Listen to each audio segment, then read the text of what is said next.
আসসালামু আলাইকুম, আশা করি সবাই ভালো আছেন। চলে আসলাম নতুন একটি ভিডিও নিয়ে। আজকে রান্নাবান্নার কোনো ভিডিও আপনাদের সাথে শেয়ার করব না। আজকে শেয়ার করব মাসিক যে বাজারটা করে আনে, কি কি বাজার আনে সেগুলো আপনাদের সাথে শেয়ার করব। সম্পূর্ণ ভিডিওটা আপনারা দেখবেন। তো এখানে প্রথমে মাছ নিয়ে আসছে। মাছ তো আনে, বাজার দেখে অনেক খুশি হই, কিন্তু এগুলো কেটে বাছে রাখা অনেক বেশি কষ্টের। আর যদি থাকে ছোট বাচ্চা তাহলে তো অনেক বেশি কষ্টের হয়। যাই হোক, এখানে কালীবাউস মাছ নিয়ে আসছে, ট্যাংরা মাছ নিয়ে আসছে, আর কিছু পাঁচমিশালি মাছ।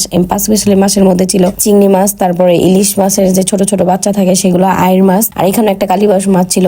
তো এই মাছটা অনেক বেশি ভালো হয়েছিল, যে পাঁচমিশালি মাছ, এটা আমার সবসময় ভালো লাগে। যাই হোক, এই মাছগুলো কেটে আমি পরিষ্কার করে নিয়েছি, তারপরে লেবুর পানিতে ভিজিয়ে রাখছি। এতে করে মাছের যে একটা গন্ধ থাকে সেই গন্ধটা থাকে না। আপনারা এইভাবে মাছটা ধুয়ে তারপরে লেবুর পানিতে ভিজিয়ে রাখবেন কিছুক্ষণ, আধা ঘন্টার মতো ভিজিয়ে রাখলেই হবে।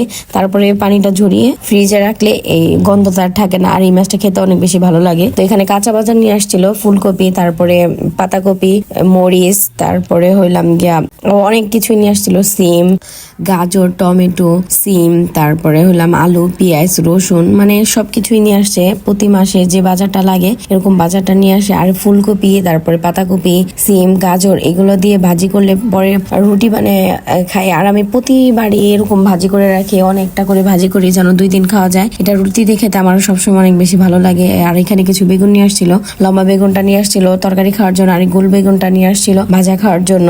আর চিচিঙ্গা, ডিম দিয়ে চিচিঙ্গা ভাজিটা আমার বরাবরই ভালো লাগে। চিচিঙ্গা গুলো ভেঙে নিয়ে আসছে, কেননা অনেক চিচিঙ্গায় বাড়তি থাকে এর জন্য। তো এখানে আমি সবকিছু খুলে পরিষ্কার করে রেখে দিতেছিলাম ফ্রিজে। আর এই ফ্রিজে এই সবজিগুলো অনেক দিন খাওয়া যাবে এর জন্য রেখে দিতেছিলাম। আর এখন শীতের সিজন, এই সবজিগুলোর এখন তো দাম অনেক বেশি কম যেতেছে। যাই হোক, কিছুদিন আগেই তো সবজির দাম অনেক বেশি ছিল। তো এখানে আমি সবকিছু গুছিয়ে নিতেছিলাম।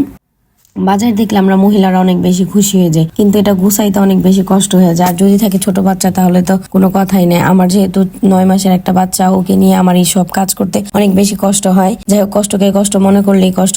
আমি এগুলো কষ্ট মনে করি না, কারণ সংসার যেহেতু নিজের করতেই হবে। তো বাচ্চা ঘুমিয়ে গেলে আমি এগুলো করি, আর টুকিটাকি করে ভিডিও করি, সেটাই আপলোড দিই। রেগুলার ভিডিও আপলোড দিতেও পারি না। তো এখানে একটু পাটাগন নিয়ে আসছিল ভাপা পিঠা খাওয়ার জন্য। আর এখানে কিছু মশলা নিয়ে আসছিল, এলাচ, দারচিনি, তারপরে শাহি জিরা, গোলমরিচ, সাদা গোলমরিচ, কালো গোলমরিচ, তারপরে জয়ফল, জয়ত্রী, সব ধরনের মশলাই আর কি নিয়ে এসেছিল। সেটাই আমি আর কি বাটিতে করে রেখে নিতেছিলাম গুছিয়ে। বাচ্চাটা ঘুমিয়ে গেলে আমি গুছিয়ে কাজগুলো করে নিই। আর ওর জন্য একটা বায়োমুল নিয়ে আসছে, লসুন নিয়ে আসছে, তারপরে তাল মিশ্রি নিয়ে আসছে ওকে খাওয়ানোর জন্য। এখানে টিস্যু, চিনি, আটা, মুড়ি, বিরিয়ানির মশলা, হলুদ, মরিচ, লবণ, সাবান, শ্যাম্পু সবকিছুই আর কি নিয়ে আসছিল। তো ভিডিওটি কেমন লাগলো অবশ্যই কমেন্ট করে জানাবেন, লাইক, কমেন্ট, শেয়ার করে দেবেন। ইউটিউব চ্যানেল থেকে দেখে থাকলে চ্যানেলটা সাবস্ক্রাইব করে দেবেন। ভালো থাকবেন সবাই। পরবর্তী নতুন কোনো ভিডিও নিয়ে আবার দেখা হবে। আল্লাহ হাফেজ।